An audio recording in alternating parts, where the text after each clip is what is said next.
la societat del cansament. El sociòleg i filòsof Han afirma que hem passat d'una societat disciplinària o repressiva a una societat del rendiment. El punt clau d'aquesta transformació és que la societat ja no es defineix en termes negatius, basats en la prohibició pròpia de les institucions com l'església, l'escola o la família. Al contrari, la contemporanietat es caracteritza en positiu. Jo puc amb tot. Així, passem de ser subjectes d'obediència marcats per les normes disciplinàries de les institucions, com l'escola, la família, la pressió, els psiquiàtrics, l'església, a ser subjectes de rendiment. De fet, el propi Han arriba a afirmar que la societat anterior produïa individus bojos i criminals. Pel contrari, aquesta, depressius i fracassats.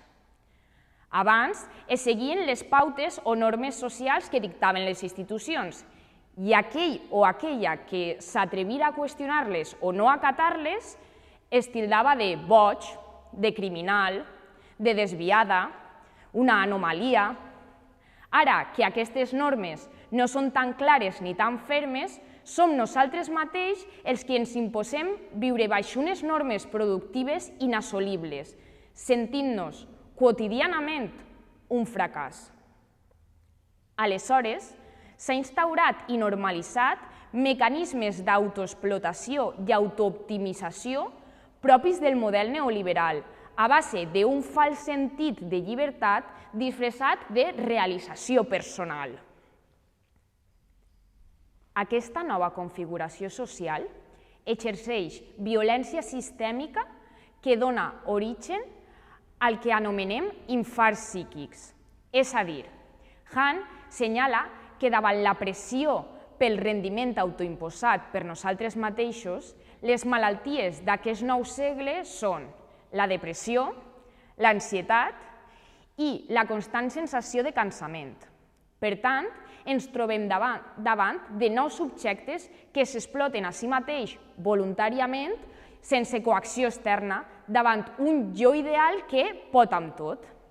Així, he de seguir la rutina facial diàriament mentre vaig al gimnàs per no perdre la figura, mentre escolte un podcast en anglès, perquè, clar, que important és l'anglès, i faig un màster online, treballe, vaig a última moda i netege la casa, mentre truque a la meva amiga que avui estava de bajón i vaig a teràpia, mentre puig en post per a que la gent de les xarxes sàpiga de mi i escolte el telediari tots els matins per estar informada mentre me les arregle per fer un menjar ràpid, bo i saludable. I com no, em deixa espais propis per llegir, meditar, anar al cinema. Este fet connecta directament en l'anomenada crisi de la gratificació. No som capaços de concloure res, és a dir, el mandat del rendiment ens força a entrar en una roda insaciable i infinita d'aportar cada vegada més rendiments, pel que mai arribem a un punt de repòs gratificant. Així, tot i que avui haig de fer la meva rutina facial i tot i que no tenia ganes però he anat al gimnàs, no em noto realitzada perquè no he pogut llegir l'article que volia o he tingut que comprar un menjar precuinat perquè si no, no arribava a hora al treball. En aquest sentit, l'actual configuració social genera no sols un constant sentiment d'esgotament, sinó també de carència i culpa. Aquesta autoagressivitat fruit de l'autoexigència, sorgeix davant la incapacitat del jo real d'assolir el jo ideal, que pot amb tot. Llavors, Han afirma: la societat del rendiment és una societat de l'autoexplotació. El subjecte, obligat a aportar rendiments, s'explota a si mateix fins a cremar-se del tot. En això se desenvolupa una autoagressivitat. El projecte del jo ideal resulta ser un projectil que el subjecte, obligat a rendir, dispara contra ell mateix.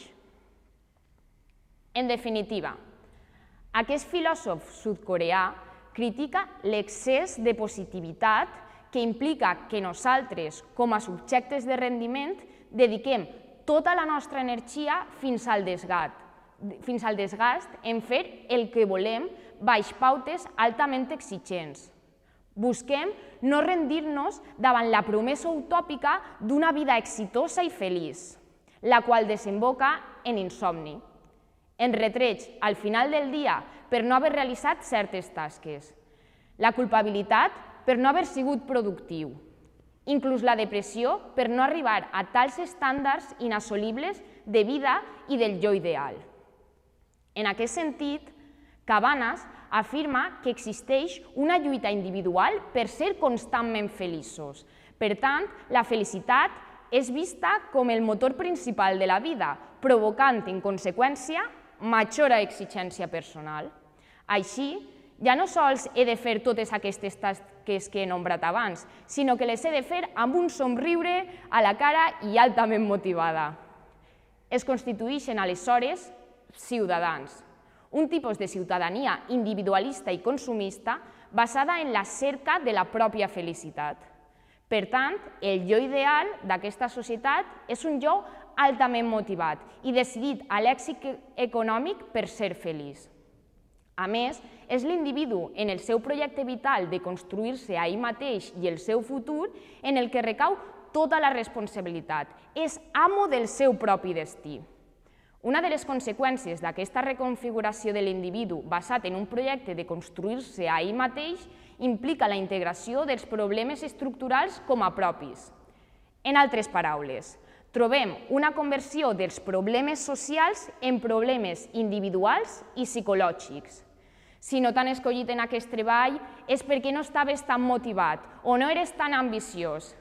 Si no puc entablar relacions sexoafectives fermes és perquè tinc apego evitatiu, sense atendre a un context marcat per la fragilitat dels vincles socials. O si no tinc un cos talla model és perquè no soc constant ni estic motivada diàriament en fer dieta o fer esport. Aquesta explicació culpabilitza l'individu, que no rendeix el suficient, sense atendre a una estructura patriarcal, gordòfoba, ni tenir en compte l'esgotament diari del que parlàvem adés. Aquesta societat del rendiment es basa en normes temporals, que serveixen d'instrument de la societat moderna per a satisfer la seva necessitat de coordinació i interdependència. Cada vegada fem les coses en menys temps, com les feines de la llar amb la introducció dels electrodomèstics, però tenim la sensació de tenir menys temps. Si podem fer les coses per a sobreviure més ràpid, com comunicar-nos, transportar, produir béns, no hauríem de tenir més temps lliure? L'acceleració tècnica i del canvi social han instaurat una acceleració dels ritmes de vida. L'imperi dels horaris implica una acceleració de la vida quotidiana, generant una constant sensació de no tenir suficient temps per realitzar activitats. Volem sempre fer més, acumular experiències, viatjar, mudar-se, conèixer gent. Aquesta velocitat per arribar a tot genera una alienació respecte al nostre entorn, als objectes, a les nostres accions i a les persones que ens rodegen. No dediquem temps a connectar amb el nostre entorn, a generar vincles emocionals profunds davant l'autoexigència pròpia de la societat del rendiment. Per exemple, l'alienació respecte a l'espai físic. Abans era més probable viure en un mateix espai i sentir-te identificat amb aquest. Ara ens mudem o viatgem més, perquè no arribem a sentir un poble, una casa, un barri com a propis.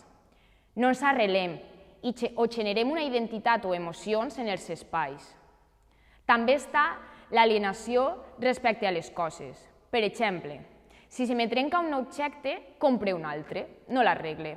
És més ràpid, però al mutar fa que no tinguem temps d'establir una connexió emocional amb els objectes.